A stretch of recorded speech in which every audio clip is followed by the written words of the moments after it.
Hello everyone. आज का जो हमारा टॉपिक है वो है what do all acids and bases have in common. हमने केमिकल प्रॉपर्टीज़ कर लिया है एसिड बेसिस सॉल्ट्स का, और केमिकल प्रॉपर्टीज़ में हमने 5 केमिकल प्रॉपर्टीज़ देखा है। अब उसके बाद जो हमारा नेक्स्ट टॉपिक है वो है what do all acids and bases have in common. क्या कॉमन होता है। इस पार्ट से भी बहुत सारे क्वेश्चंस आते हैं हमारे मतलब एग्ज़ाम्स में, और बोर्ड में भी आ रखा है इस पार्ट से क्वेश्चन। चलिए स्टार्ट करते हैं हम। तो नॉर्मली अगर देखा जाए तो जितने भी एसिड होते हैं, ठीक है, एसिड में क्या है, हम बोल सकते हैं दे प्रोड्यूस हाइड्रोजन गैस, है ना, ऑन रिएक्टिंग विद मेटल्स। सही बात है।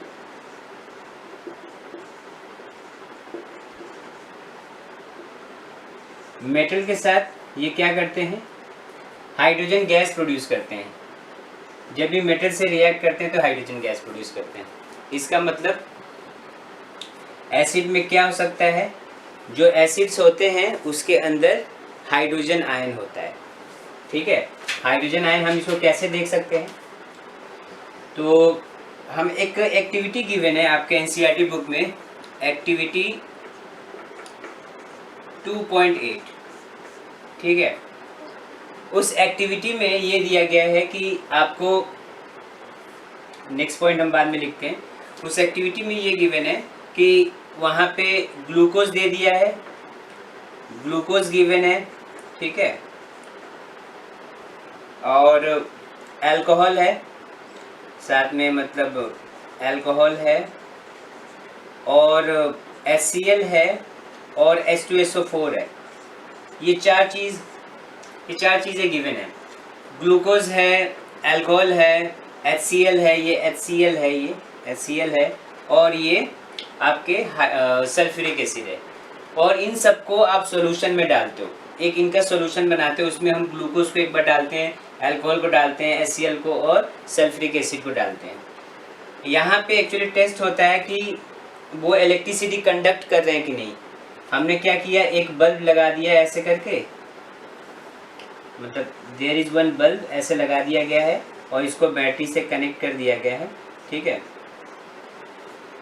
अब बैटरी से कनेक्ट करके इसके वायर को क्या किया गया है, 2 आयरन नेल से बांध दिया गया है ना। 2 आयरन नेल ऐसे हम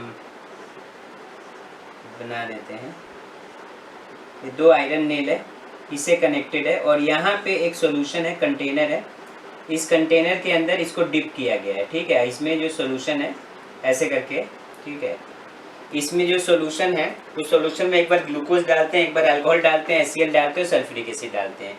तो पाया क्या गया कि जब ग्लूकोज और अल्कोहल डाला गया तो ये बल्ब ग्लो नहीं कर रहा था, ये जो बल्ब है ये ग्लो नहीं कर रहा था। ग्लूकोज और अल्कोहल के केस में ये ग्लो नहीं करता है, और जैसे ही हम HCl या सल्फ्यूरिक एसिड डालते हैं तो ये ग्लो करता है। इसका मतलब क्या है, क्यों ग्लो कर रहा है ये, तो सिंपल सी बात है, ये दोनों क्या है, एसिड है। और एसिड में क्या है, जो एसिड होते हैं ये वाटर में डिसोसिएट हो जाते हैं, टूट जाते हैं, H+ आयंस में टूट जाते हैं और Cl- में। H2SO4 है, ये भी क्या होगा, पानी के अंदर ये 2H+ और SO4 2- में टूट जाता है ना, 2H+ और SO4 2- में आयंस में टूट जाते हैं ये। तो जितने भी एसिड्स होते हैं हमें उसमें क्या देखने को मिलता है, H+ आयंस देखने को मिलते हैं उसमें, ठीक है। और यही H+ आयंस क्या करता है, इलेक्ट्रिसिटी कंडक्ट करने में हेल्प करता है। क्या करता है ये H+ आयंस, यही इलेक्ट्रिसिटी कंडक्ट करने में हेल्प करता है, जो यहाँ पे सोल्यूशन के अंदर हो रहा है। लेकिन ग्लूकोज और अल्कोहल, ग्लूकोज का फॉर्मूला होगा C6H12O6, ये H+ आयंस में डिसोसिएट नहीं होता है, H+ आयंस नहीं देता है, और ना ही अल्कोहल देता है। अल्कोहल का फॉर्मूला C2H5OH, ये भी H+ आयंस नहीं देता है, ठीक है। तो ये दोनों जो है ग्लूकोज और अल्कोहल, ये H+ आयंस में डिसोसिएट नहीं होते हैं, whereas on the other hand हम देखते हैं HCl और जो सल्फ्यूरिक एसिड है ये H+ आयंस में डिसोसिएट हो जाते हैं, जिसकी वजह से ये क्या दिखाते हैं, ये एसिडिक कैरेक्टर दिखाते हैं, ठीक है, ये क्या दिखाते हैं, एसिडिक कैरेक्टर दिखाते हैं। और due to acidic character electricity इन आयंस के हेल्प से इलेक्ट्रिसिटी कंडक्ट होता है और ये बल्ब ग्लो होता है। ठीक है, तो ये हो गया सेकेंड। ये एक्टिविटी 2.8 में ये गिवन है, आप एनसीईआरटी में इसको फॉलो कर सकते हो। इसको मैं मिटा रहा हूँ, अब एसिड के पास चल रहा हूँ, इसको आप समझ में आ गया होगा आपके। ठीक है, ओके, चलिए इसको मैं मिटाता हूँ। अब इसके बाद मैंने बताया कि जो एसिड्स होते हैं वो क्या करते हैं, हम जानते हैं जो एसिड्स होते हैं वो दे गिव H+ आयंस, है ना, इन एक्वस सॉल्यूशन। ठीक है, एक्वस सॉल्यूशन, ये H+ आयंस देते हैं। ठीक है, तो यहाँ पे एसिड की ये भी एक प्रॉपर्टी है। हमने दो प्रॉपर्टी देख ली। एसिड में क्या हो रहा है, एसिड में ये मेटल के साथ हाइड्रोजन गैस देता है, इसका मतलब हाइड्रोजन आयन से बहुत इसका रिलेशन है। हम देखते हैं सोल्यूशन के अंदर H+ आयंस में टूट जाता है जो इलेक्ट्रिसिटी कंडक्ट करने में हेल्प करता है। ठीक है, ये समझ में आ गया। तो एसिड होगा तो H+ आयंस होगा। ठीक है, चलिए इसको मिटाते हैं, ये आप नोट कर लेना पॉज करके। इसके बाद जो हमारा इसी के अंदर जो टॉपिक है, इसका जो फर्स्ट टॉपिक है वो है कि when acids and basis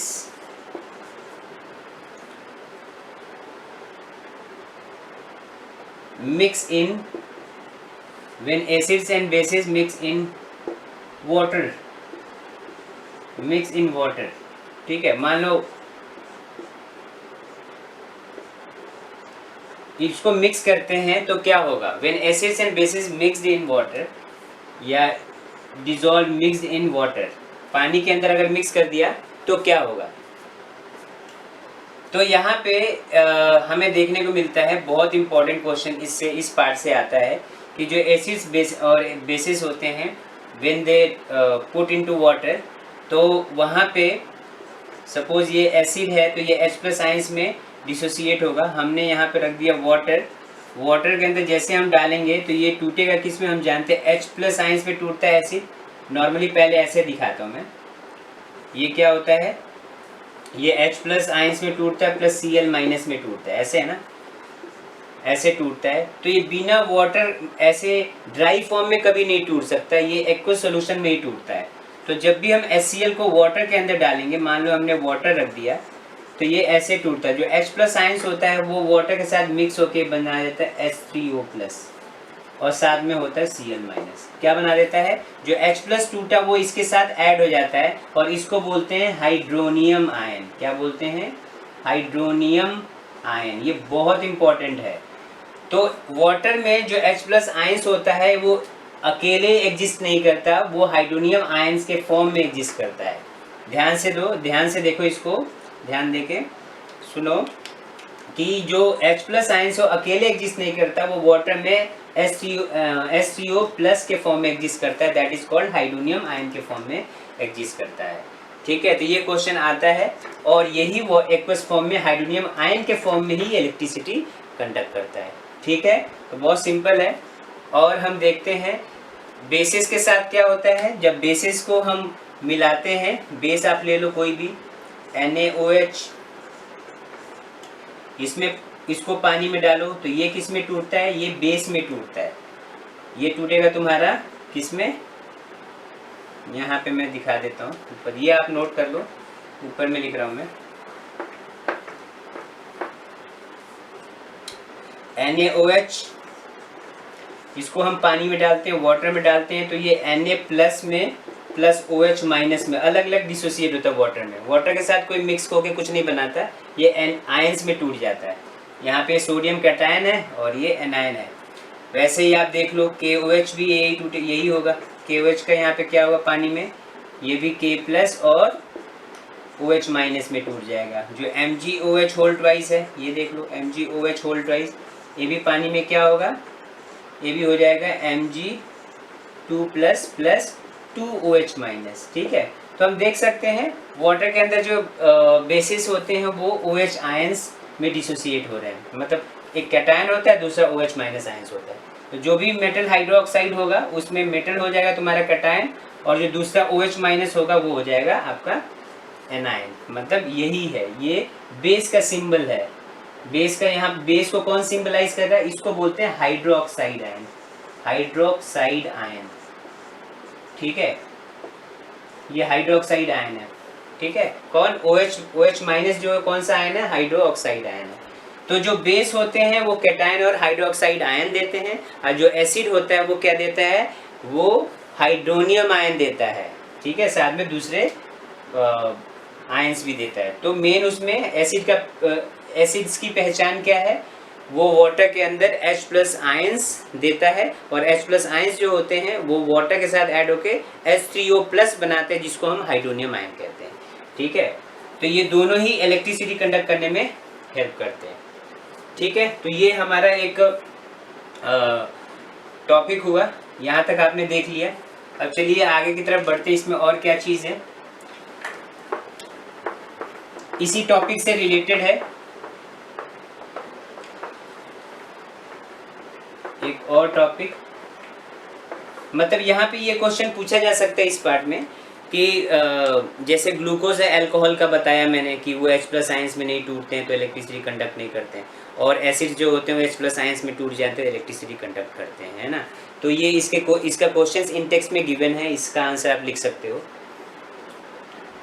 so जो सबसे इम्पोर्टेंट क्वेश्चन है एक और आता है यहाँ पे कि why it is recommended that the water should not be added to acid but acid should be added to water. हमें एसिड के अंदर पानी ऐड नहीं करना चाहिए, बल्कि पानी के अंदर एसिड ऐड करना चाहिए, ठीक है। ये क्यों बोला जाता है, ये क्वेश्चन बहुत इंपॉर्टेंट है। तो इसका आंसर क्या होगा, इसका आंसर ये होगा, आपने एक ऐसे देख लो रिएक्शन कैसे हो सकता है। आप नॉर्मली अगर डेली लाइफ से अगर सोचे तो जब हमारे घरों में सब्जी बन रहा होता है, तो सब्जी बनते समय जब हम उसमें ऑयल पुट करते हैं, नॉर्मली ऑयल पुट करने के बाद जब ऑयल गर्म हो जाता है उसमें थोड़ा भी वाटर ड्रॉपलेट्स जाता है, तो आपने देखा होगा क्या होता है ना। आप अपने मदर से पूछ सकते हैं क्या होता है, जैसे ही गर्म तेल में पानी जाता है तो वो फट से उछलता है ना, इट स्प्लैश आउट, तो ऑयल इज स्प्लैश्ड आउट, और जो भी होता है उसको जला देता है ना। सेम प्रोसेस होता है जब भी हम एसिड के अंदर, मान लो सपोज हमने एसिड ले लिया यहाँ पे, ठीक है, और इसके अंदर अगर हम वाटर को ऐड करेंगे, ठीक है, वाटर को अगर हम ऐड करते हैं एसिड के अंदर, तो क्या होगा, ये हाईली एक्सोथर्मिक प्रोसेस होगा, हाईली एक्सोथर्मिक रिएक्शन होगा। यहाँ पे बहुत large amount of heat release होगा, ठीक है, और उस हीट इतना ज़्यादा बनेगा कि उस हीट से जो एसिड है वो स्प्लैश आउट हो जाएगा, बाहर निकलेगा, और जो भी वहाँ पे एक्सपेरिमेंट कर रहा है उसको जला देगा, ठीक है। और क्या हो सकता है, और हीट इतना ज़्यादा भी हो सकता है कि वो इस टम्बलर को क्या कर दे, क्रैक कर दे, ब्रेक कर दे, तोड़ दे, है ना। तोड़ने के बाद फिर एसिड चारों तरफ फैल जाएगा। समझ में आ रहा है। तो ये बोला जाता है कि वाटर को कभी एसिड के अंदर ऐड नहीं करना चाहिए, क्योंकि when we add water into acid it is highly exothermic reaction, ठीक है। The splash of acid may take place due to high evolution of heat. Splash of acid may take place and it can cause burning. It can cause burning, ठीक है, जो भी यहाँ पे experiment करने वाला है, और it can cause harm also, ठीक है, नुकसान भी कर सकता है, जला भी सकता है, और it can also break the tumbler, और जो भी कंटेनर आपने ग्लास का ले रखा है उसको ये क्या कर सकता है, it can also break it, crack it, ये कर सकता है, ठीक है। तो इसीलिए रिकमेंड किया जाता है कि एसिड के अंदर पानी नहीं डालना चाहिए, बल्कि पानी के अंदर हमें क्या करना चाहिए, एसिड को डालना चाहिए। ये बहुत इंपॉर्टेंट है, वेरी इंपॉर्टेंट। हमें एक चीज़ ध्यान में रखना है कि एनसीईआरटी का कोई भी पॉइंट हमसे छूटना नहीं चाहिए, हर एक पॉइंट को हमें डिस्कस करते हुए जाना है। मैं आपको पहले ही बता रखा है, हर एक क्वेश्चन जो भी इंपॉर्टेंट है उसको डिस्कस करूंगा मैं, एक भी नहीं छोड़ेंगे हम। तो यहाँ पे देख सकते हैं वाटर के अंदर हमें एसिड करना चाहिए, वो भी कांस्टेंट स्टर करते हुए, विथ कांस्टेंट स्टरिंग, है ना, स्टर करते हुए, ऐसे हिलाते हुए कांस्टेंट, वो भी ड्रॉप वाइज करना है आपको। जो एसिड करना है ना वो ड्रॉप वाइज ऐसे डालते हुए एसिड को स्टर करते हुए हमें मिलाना है, ऐसे मिलाना होता है। अच्छा, ये करने की जरूरत क्यों पड़ती है, तो जब भी हम कंसेंट्रेटेड एसिड को डाइल्यूट फॉर्म में कन्वर्ट करते हैं तो ये प्रोसेस करना पड़ता है। आपको पढ़ाया गया था कि एक होता है कंसेंट्रेटेड एसिड, एक होता है डाइल्यूट एसिड, है ना। तो कंसेंट्रेटेड क्या होता है, उसमें एसिड का कंसेंट्रेशन बहुत ज़्यादा होता है, वाटर का बहुत कम होता है। और डाइल्यूट जो होता है, एक्चुअली कंसेंट्रेटेड फॉर्म में हम पानी ऐड करते हैं, ठीक है, तो उल्टा करना पड़ता है। एक्चुअली पहले पानी ले लेना पड़ता है और फिर उस कंसेंट्रेटेड एसिड को ड्रॉप वाइज उसमें मिक्स करके उसको डाइल्यूट बनाते हैं। तो डाइल्यूशन के लिए हम ये प्रोसेस यूज करते हैं। जब भी डाइल्यूशन करना हो तो पानी के अंदर एसिड डालना है, एसिड के अंदर पानी नहीं डालना है, ये गलत है आपका। ठीक है, ठीक है, समझ में आ गया, ये गलत है। हमें एसिड के अंदर पानी नहीं, पानी के अंदर एसिड डालना है, वो भी ड्रॉप वाइज डालना है और स्टर करते हुए डालना है, ताकि पानी जो है वो स्प्लैश आउट ना हो, किसी को हार्म ना करे। ठीक है, तो it is very important question ये आता है। होप आपको समझ में आ गया होगा। आंसर आप आराम से लिख सकते हैं कि if we put water into acid it will be highly exothermic process and the acid may splash out and cause burn to the student, जो भी उसको एक्सपेरिमेंट उस वक्त, या टू द ऑब्जर्वर, जो भी ऑब्जर्व कर रहा है उसमें उसको जला सकता है। ठीक है, it can also break the glass tumbler in which we are doing the practical, जो भी हम कर रहे हैं प्रैक्टिकल जिसके अंदर उसको क्या कर सकता है, due to the production of heat it can also break और क्रैक द ग्लास टम्बलर। ठीक है, ये कर सकता है। तो ये बहुत इंपॉर्टेंट क्वेश्चन है, ये पूछा जाता है। चलिए, अभी तक हमने ये सारा चीज़ देख लिया। तो हमने क्या क्या देखा, हमने देखा कि एसिड्स और बेसिस में कॉमन क्या होता है। तो एसिड्स जो होते हैं, जो बेस होते हैं, पानी के अंदर एसिड H+ आयंस देता है और बेस जो होते हैं वो OH- आयंस देते हैं। ठीक है, अब यहाँ पे मैंने बताया कि ये क्वेश्चन आ जाता है कि किसको पहले ऐड करना चाहिए। इसके बाद हम पढ़ेंगे कि कोई एसिड कितना स्ट्रॉन्ग है, कितना वीक है, इसका पता कैसे किया जा सकता है। कोई बेस कितना स्ट्रॉन्ग है, कितना वीक है, इसको कैसे पता किया जा सकता है। ठीक है, तो इसका जो रास्ता है इसी टॉपिक से आता है। हम जानते हैं कि हमने एसिड बेस इंडिकेटर देखा था। एसिड बेस इंडिकेटर हमें इंडिकेट करते हैं कि एसिड कौन है, बेस कौन है ना। और हमने डाइल्यूशन के बारे में जाना कि जैसे जैसे हम मान लो कि हमारे पास एसिड है, ये क्या है, एसिड है, और एसिड को अगर हमें डाइल्यूट करना है तो क्या करना पड़ेगा, इसको वाटर के अंदर मिक्स करना पड़ेगा ड्रॉप वाइज। तो ऐसे डाइल्यूशन बढ़ता है। तो क्वेश्चन आता है डाइल्यूशन ऑफ एसिड, मैं लिख देता हूँ डाइल्यूशन ऑफ एसिड। ठीक है, पानी के अंदर एसिड को ड्रॉप वाइज डालते हैं। इसमें क्या होगा, जब हम डाइल्यूट करेंगे तो H+ आयंस जो कंसेंट्रेशन होता है ना, जो कंसेंट्रेशन होता है, ये कंसेंट्रेशन ये डिक्रीज होता है। क्या होता है, it decreases, H+ ion concentration decreases. जब भी हम पानी के साथ एसिड को मिक्स करेंगे, अब जब भी उसको डाइल्यूट करेंगे तो उसका जो इफेक्ट है वो क्या होगा, कम हो जाएगा। कंसेंट्रेटेड से वो डाइल्यूटेड बन जाएगा, है ना। कंसेंट्रेटेड एसिड से वो डाइल्यूट एसिड बन जाएगा। और जो डाइल्यूट एसिड होता है उसमें H+ का कंसेंट्रेशन धीरे धीरे पानी ऐड करने की वजह से कम हो जाता है। ठीक है, और बेस के अंदर करेंगे तो क्या होगा, डाइल्यूशन ऑफ बेस भी, जो स्ट्रॉन्ग बेस होगा उसको वीक बेस बना सकता है ना। हमने यहाँ पे डाइल्यूशन के बारे में डिस्कस कर लिया। ठीक है, तो डाइल्यूशन जब भी होता है किसी भी एसिड का बेस का, तो उसका जो H+ का एसिड में H+ आयन कंसेंट्रेशन का कमी आ जाता है, मतलब वो डिक्रीज हो जाता है उसका H+ आयन कंसेंट्रेशन। और बेस के अंदर अगर डाइल्यूशन करें तो उसमें OH आयंस का कंसेंट्रेशन का डिक्रीमेंट हो जाता है। ठीक है, मतलब दोनों में जो आयंस का कंसेंट्रेशन वो कम हो जाता है डाइल्यूशन करने से। ठीक है, अब तो हमें पता करना हो कौन कितना स्ट्रॉन्ग एसिड होगा, कौन कितना स्ट्रॉन्ग बेस होगा। इसके लिए हम क्या करेंगे,